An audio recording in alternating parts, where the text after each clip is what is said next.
Olá, pessoal. Seja bem-vindo. É uma satisfação imensa ministrar a disciplina Processos Administrativos para vocês. Meu nome é Roseli, eu sou advogada, pós-graduada em Administração Pública e Gestão Urbana e mestre em Esfera Pública, além de ser servidora pública há 18 anos. É importante que vocês leiam o livro didático da disciplina, anotem os pontos que tiverem dúvida para sanar nos fóruns Tira Dúvida e resolver as atividades e os fóruns que estão dispostos na sala virtual para vocês. Vamos falar nessa primeira aula sobre os processos organizacionais, a primeira unidade do livro didático de vocês.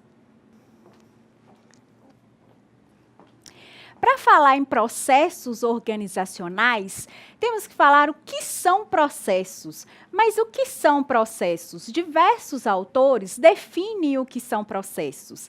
Para Cruz, o processo consiste na forma pela qual um conjunto de atividades cria, trabalha e transforma os insumos em bens ou serviços que tenham qualidade para ser atendidos, para atender os clientes, que são os destinatários desses bens ou serviços.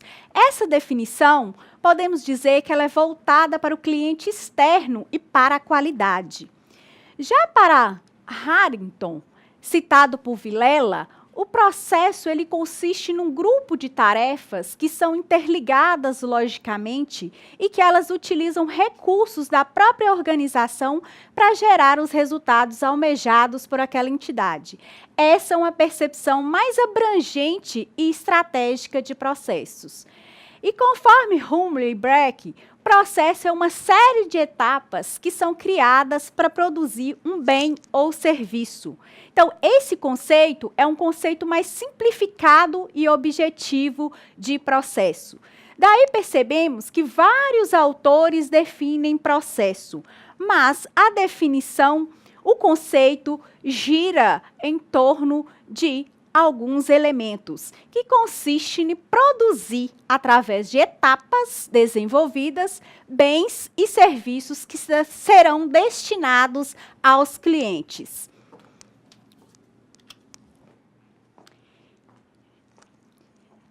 Os autores, eles apresentam uma divisão para esses processos. Eles dividem os processos em clientes, administrativos, gerenciamento e tomada de decisões. O que são os clientes? São aqueles voltados para a oferta dos bens e serviços que são contratados pelos clientes externos. Os administrativos, eles são aqueles essenciais para as operações e o gerenciamento do empreendimento, da organização. E eles não são vistos pelos clientes externos. Já o gerenciamento são os de responsabilidade dos gestores, aqueles que gerem a entidade, gerem a organização. A tomada de decisões, ela vai auxiliar diretamente na operacionalização da organização, na execução das tarefas dentro da organização.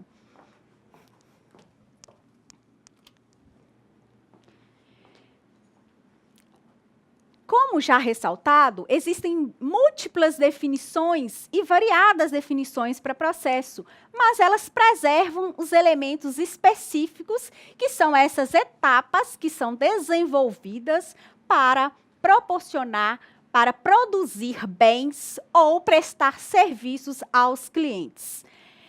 Mendonça também traz uma definição de processo que ele consiste num espaço organizacional que mobiliza recursos para transformar os insumos em bens ou serviços que são direcionados aos clientes ou usuários. Ou seja, também uma definição que condiz com as demais definições trazidas pelos outros autores.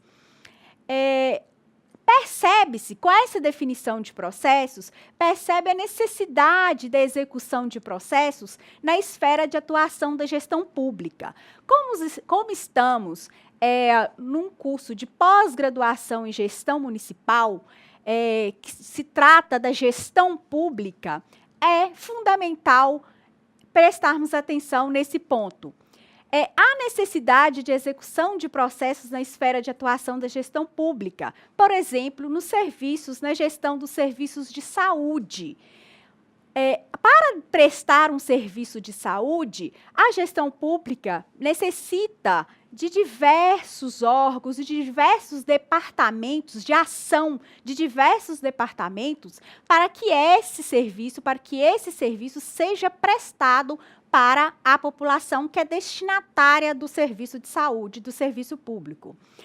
Então, nota-se o quê? Que a oferta de serviços é a condição principal para o exercício e funcionamento da máquina pública. Ou seja, a máquina pública, a gestão pública, ela gira em torno da oferta de serviços. Ela oferta serviços para a coletividade, para a população. Por quê? Porque a administração pública, a gestão pública, tem a obrigação de garantir o interesse público, o interesse da coletividade. Para Hobbes, como se fala em gestão pública, há necessariamente uma administração. E para Hobbes, a administração consiste então em quê? Em uma espécie de processo que vai envolver planejamento, organização, liderança e avaliação. Para que uma engrenagem de uma administração funcione, há necessidade de envolver esse planejamento, essa organização, a liderança e a avaliação das atividades que estão sendo prestadas, dos serviços que estão sendo executados pela administração, dando enfoque aqui na administração pública.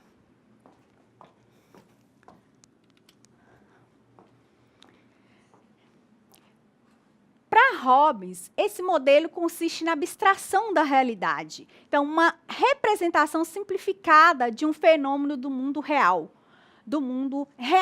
da gestão da administração pública. E a administração e os autores trazem dois modelos de administração. A administração nos modelos normativos de administração e os modelos descritivos de administração. Os modelos normativos, eles buscam determinar com o máximo de precisão as ações que são capazes de produzir as soluções que são vistas como ideais, como essenciais e ideais para a coletividade, para o cliente, que no caso da gestão pública é a sociedade, a coletividade. Os modelos descritivos, eles já procuram descrever de forma real, como realmente as atividades ocorrem dentro da administração, dentro da organização pública. E apresentam características de adequação às especificidades de cada organização, de cada gestão. Então, falando de processos organizacionais, de processos e dessas definições, esses modelos de administração, nós vamos entrar nas configurações organizacionais versus a orientação por processo. Então, para configurar uma organização, há-se o entendimento de que a organização por processos seria o ideal. Então, o funcionamento da organização, ele tende a ser diretamente influenciado pelaquela estrutura, pelaquela configuração que aquela organização ela adota. Então, essa configuração que ela adota é que vai guiar o trabalho por ela executado. A decisão da organização em ampliar a sua capacidade operatória é necessário, porque ampliando a capacidade operatória da entidade, da organização, ela é capaz de prestar o serviço de forma mais eficiente para a população, para o destinatário.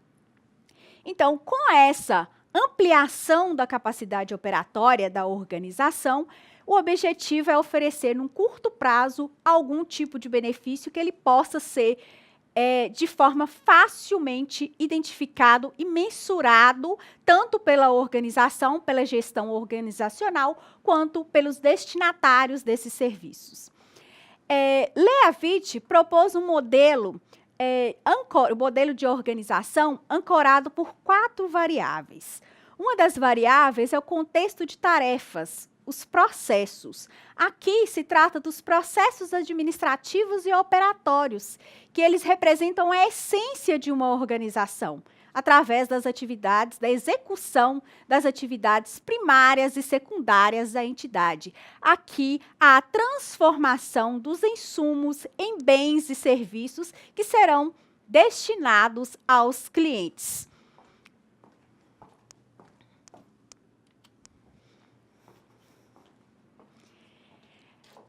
Atores envolvidos. Os atores envolvidos são aquelas pessoas que compõem, que desenvolvem a força de trabalho, que executam as tarefas que são dispostas dentro da entidade, dentro da organização. Essas tarefas elas são dispostas de forma hierárquica.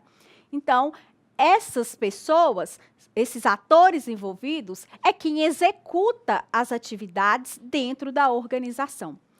A estrutura adotada são, vamos dizer, a estrutura, a forma que a entidade adota para executar essas atividades e prestar os serviços ou fornecer os bens, produzir os bens. No caso da administração pública, gira em torno da oferta dos serviços, da prestação de serviços.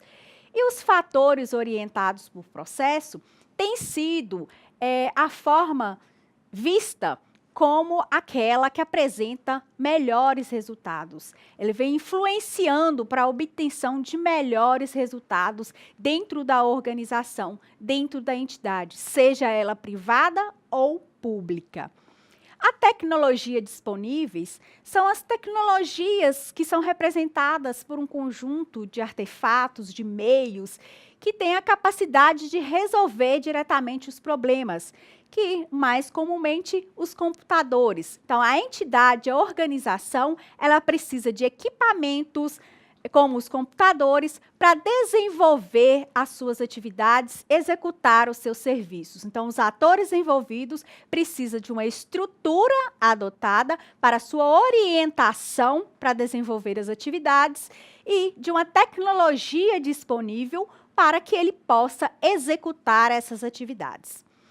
Então, há necessidade, então, a partir daí, de pensar em algo que não implique a necessidade de mudar, de reavaliar e reformular a organização, e sim de organizar essa organização, essa entidade já existente. Esse modelo que propunha ampliação de relacionamentos entre as variáveis, capaz de produzir a obtenção de melhores resultados, ou seja, ampliar o relacionamento entre as variáveis dentro da entidade para buscar obter melhores resultados.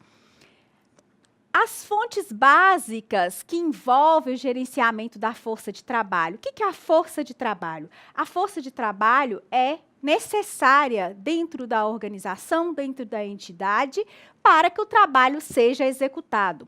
E as variáveis que envolvem esse gerenciamento da força de trabalho é trazido pelo autor do livro didático de vocês, como a movimentação e registro, recrutamento e seleção, cargos, salários e benefícios, treinamento e desenvolvimento.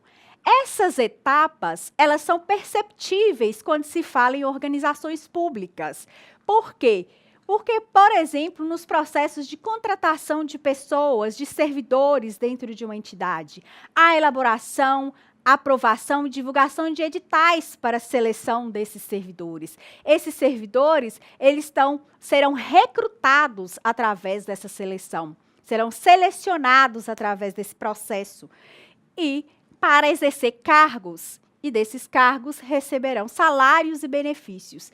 E, consequentemente, após a aprovação, é necessário e fundamental o treinamento desses servidores para que eles possam desenvolver as suas atividades dentro da administração, da organização pública. Então, a organização pública encaixa nessas etapas apresentadas. Nadler, ele fala que nos processos uma proposta de alinhamento bidirecional. O que é essa proposta de alinhamento bidirecional? É onde há uma perspectiva de reciprocidade dentro da entidade, fazendo com que a etapa subsequente que venha, ela venha interferir na fase antecedente, tanto de forma reativa como de forma proativa, sendo que uma etapa interfere na outra etapa ao longo da execução do processo dentro da entidade. Então, é necessário edificar bases para a adoção de uma postura de interdependência, né, nas operações executadas, ampliar as capacidades de selecionar e processar um volume cada vez maior de informações relevantes e aí potencializar a execução do ciclo de gestão dentro da entidade. E essa proposta de fazer essa alinhagem de uma perspectiva recíproca entre as fases para a elaboração e execução das tarefas dentro da entidade. Falando nisso, vamos passar para os critérios de interdependência. Que os critérios de interdependência? Qual a importância deles aqui? Tomando por parâmetro a gestão pública, que é o nosso foco, na organização pública, a administração centralizada não dá conta de exercer todas as suas atividades. Então, ela repassa atividades para órgãos, para departamentos. E essa interdependência é necessária para funcionar melhor a engrenagem da administração da gestão pública. Então, essa interdependência, ela está relacionada, como o Nadler fala, aos critérios de departamentalização, os departamentos dentro da entidade. Então, os níveis de relacionamento desejado pela organização e perceptíveis ante os elementos dispostos nas estruturas organizacionais, eles são mais possíveis quando há essa interdependência dentro da organização.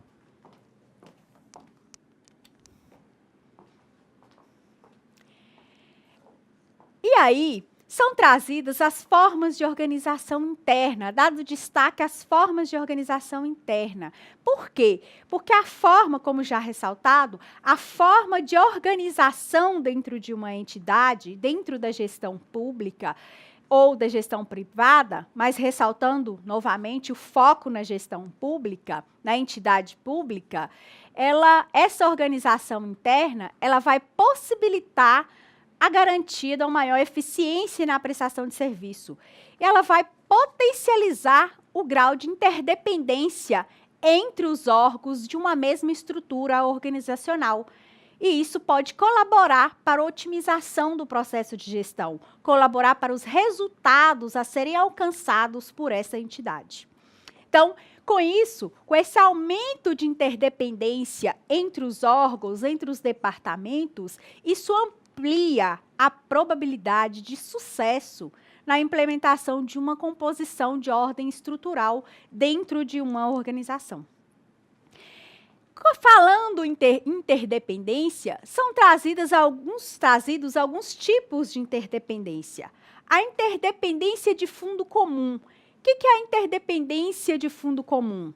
É aquela interdependência da visão tradicional. Essa interdependência, ela agrega pouco valor à orientação por processo, a qual nós temos ressaltado que é aquele tipo de orientação sugerida a ser adotada pelas entidades. Ela é impregnada por uma linha construtiva com característica de verticalização. Ela atua de forma vertical.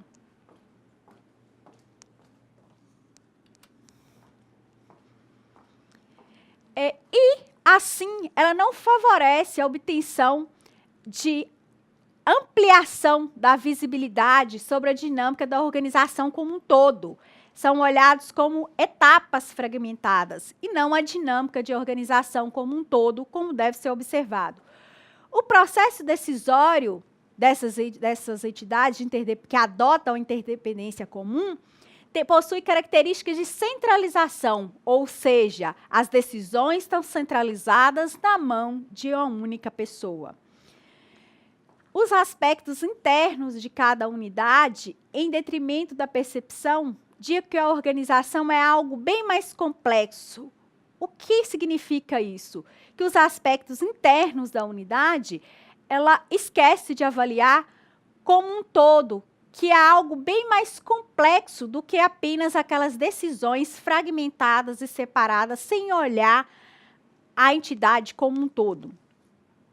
E são estruturas mais ortodoxas e são representadas por formas tradicionais de estruturação.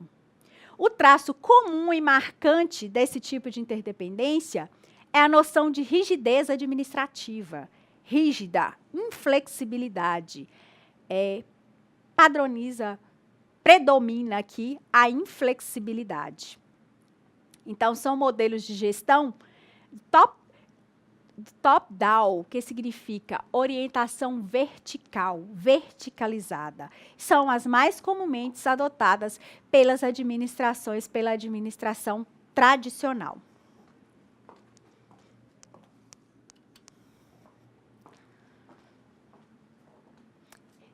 Então, as organizações públicas, diante desse tipo de interdependência, têm dificuldades no fluxo de informação. E elas privilegiam o quê? As decisões unilaterais, distanciadas do grau de horizontalização que são inerentes aos modelos mais flexíveis de gestão, de organização, de administração.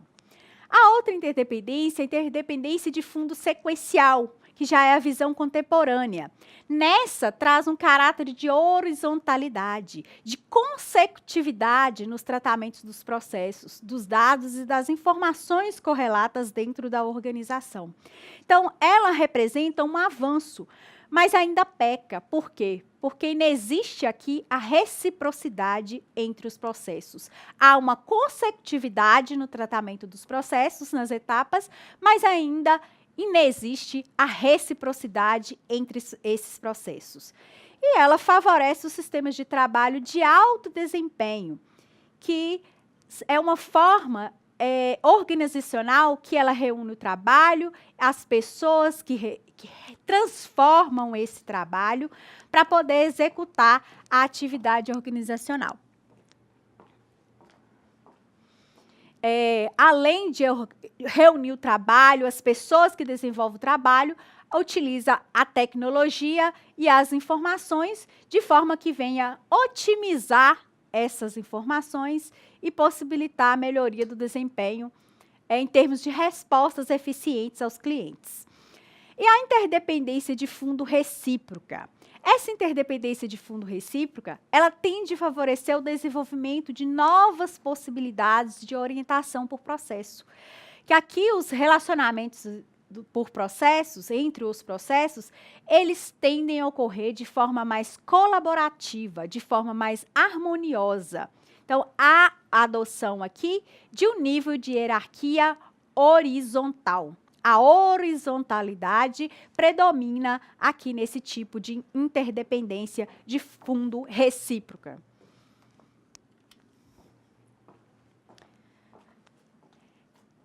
Como destacado, favorece a reciprocidade. Além da reciprocidade, a velocidade na troca de informações relevantes dentro da organização entre os atores envolvidos, aqueles que executam as atividades dentro das organizações. E nas organizações públicas, como já ressaltado quando falado da interdependência de fundo comum, ainda predomina as formas tradicionais de estruturação na administração, nas organizações públicas. Quais essas formas tradicionais? Comumente adotam a interdependência de fundo comum, que tem característica vertical, ao contrário da interdependência de fundo recíproca, mais indicada, que tem os traços de horizontalidade. Falando, então, das organizações públicas e suas configurações, falamos tanto em administração, organização, gestão pública, porque é o foco, apesar de que vale ressaltar que essas estruturações, a adoção da configuração para o processo, ela é indicada tanto gestão nas organizações privadas quanto nas organizações públicas. Dando enfoque à organização pública, vamos falar um pouco das organizações e suas configurações. Nas organizações públicas, é necessário um crescimento organizacional associado à maturidade, o desenvolvimento, a evolução dentro dessa organização. A ampliação de novas frentes de trabalho são fundamentais e elas devem ser associadas à necessidade de exercer atividades paralelas de planejamento e controle. Ou seja, não basta executar as atividades dentro da administração, elas devem ser realizadas de forma organizada e sempre prezando exercer essas atividades de forma planejada e também controlar o desenvolvimento dessas atividades, para que, de fato, seja um serviço bem executado e venha ofertar serviços de forma eficiente e de qualidade à população, à sociedade, que é a destinatária dos serviços públicos.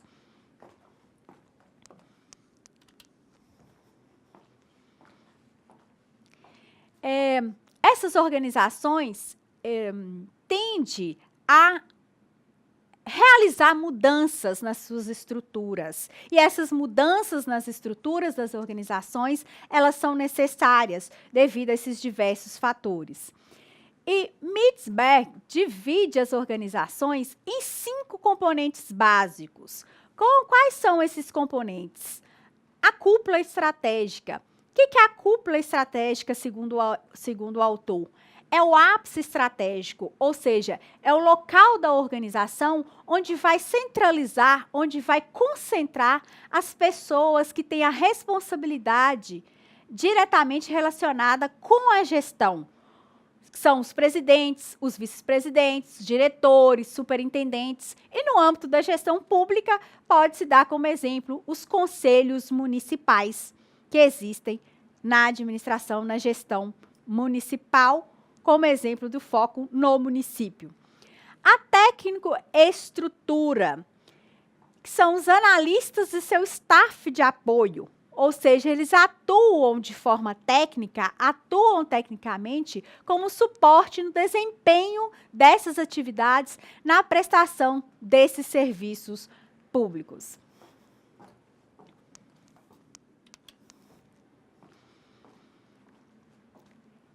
Assessoria de apoio. Assessoria de apoio são as unidades especializadas que elas são criadas para dar apoio, dar suporte às organizações fora do fluxo do trabalho operacional da entidade. E a linha intermediária já é aquela cadeia gerencial que vai conectar o ápice estratégico ao núcleo operacional da entidade e vai envolver desde o nível gerencial mais alto até a linha de supervisão dessas operações.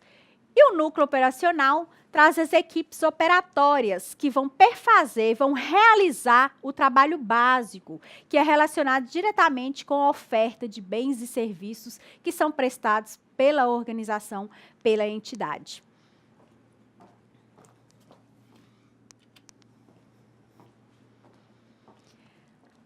As organizações públicas. A importância das organizações públicas. As decisões na organização pública, ela deve ser balizada por decisões híbridas, que sejam pautadas tanto no componente técnica, quanto no componente política. As decisões dos gestores dentro da entidade, elas devem valorizar os aspectos mais amplos e que congreguem as demandas e interesses coletivos, os interesses da coletividade. Então, as configurações que sintetizam as possibilidades de correlação entre as formas apresentadas, trazidas por Mitzberg, vão ser apresentadas para vocês.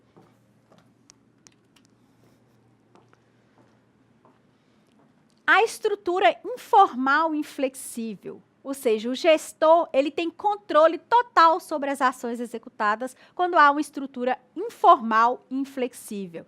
Então, o gestor ele vai ter o controle sobre todas as atividades executadas pela organização. E as administrações, as organizações públicas, elas dificilmente adotariam uma organização com esse perfil, porque há uma proximidade física e funcional entre a cúpula estratégica e o núcleo operacional. Isso torna incompatível com as organizações públicas. Essa proximidade física e funcional entre a cúpula estratégica e o núcleo operacional da entidade.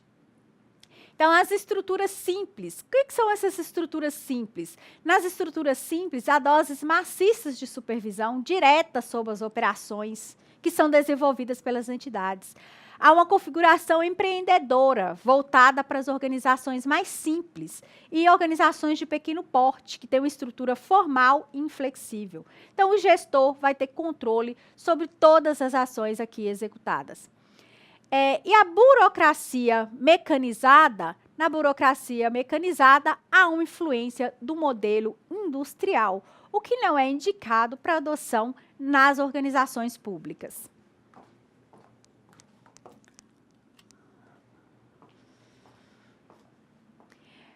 Padronização versus especialização. Isso é característico das organizações mais robustas, que, em razão da longevidade, elas possuem porte e conhecimento suficientes para direcionar as escolhas no campo estrutural dentro da entidade. A organização pública não adotaria esse perfil como destacado porque tem uma proximidade física entre a cúpula estratégica e o núcleo operacional.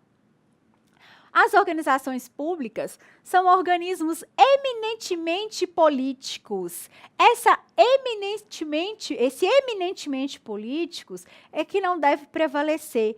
Por quê? Porque a administração pública, ela tem que associar o componente política com o componente técnica. Por quê? Porque ela presta serviços, oferta serviços à coletividade e, de acordo com o preceito constitucional, essa prestação de serviço tem que ser de forma eficiente, tem que ser prestada de forma eficiente, conforme dispõe o artigo 37 da Constituição da República, da Constituição Federal de 88. Então, o maior desafio da administração pública é associar o componente política e técnica, atuar com o componente política e técnica prevalecendo de forma correlacionada. A estrutura da organização, ou seja, como dito, privilegia o componente político em detrimento da técnica, o que não deveria ocorrer. Deveria associar a política com a técnica, porque é difícil dissociar a administração, a organização, a entidade pública do componente política. Então, deve-se buscar associar a política com a técnica. Nessa aula, nós tratamos sobre processos organizacionais. Nós definimos processos conforme a visão de diversos autores. E podemos perceber que o processo constitui de forma simples etapas que são desenvolvidas buscando produzir um bem ou ofertar um serviço ao cliente. No caso da administração pública, a coletividade, a sociedade, que é destinatária dos serviços públicos. E podemos perceber que o tipo de organização por processos é um tipo de organização sugerido, indicado, que vem sido adotado como a melhor forma de estruturar a gestão da administração pública. E nós, vocês, como futuros especialistas em gestão municipal, em gestão pública, devem desenvolver um pensamento acerca dessa necessidade de mudança da estruturação na administração pública, uma vez que temos uma administração pública burocrática, engessada e que precisa de desenvolver atividades técnicas para se tornar mais acessível e de forma que venha, de fato, atender os interesses públicos. E, para isso, é necessário que o servidor esteja preparado, capacitado para desenvolver essas atividades. Essa é a nossa disciplina matéria de hoje. Na próxima aula, vamos tratar da segunda unidade do livro didático de vocês.